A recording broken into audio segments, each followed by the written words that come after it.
I was a man that had his life totally upside down. You know, I used to drink a lot. I was embarrassed to pass by the evangelical church. I saw someone praying. I would be embarrassed because I thought that I would never get there. He was a very worldly person. He didn't really care about anything, you know.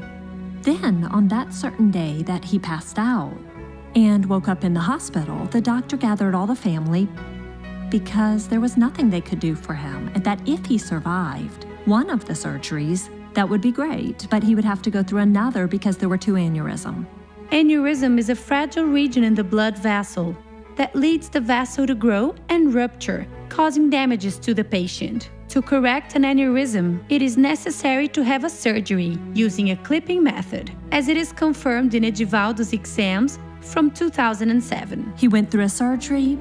It was difficult. He held on. Then he went through the second surgery.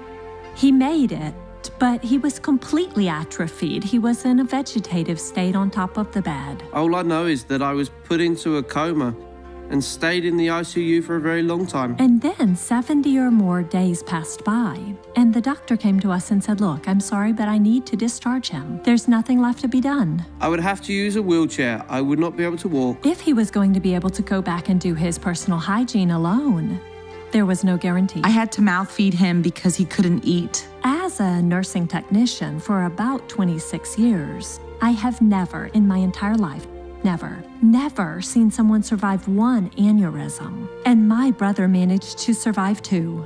A rupture due to aneurysm is usually fatal. About 30% of people die in 24 hours, and 25% of them die in about 3 months. Those who survive present permanent incapacitations.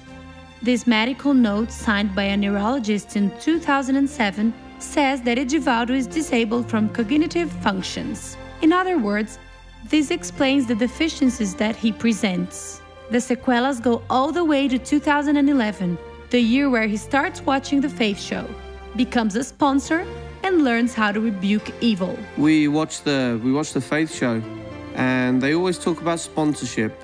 And when God touches our hearts, for us to start, and we never want to stop. He could only speak a few words, but the few words that he spoke, we managed to understand. He said very clearly, and he was not going to stay that way.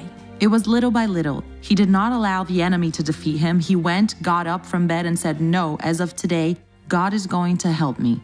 Someone had to always be with me. I couldn't leave by myself. I had to walk with the hands holding my belly, you know. My hands had to be close to my belly.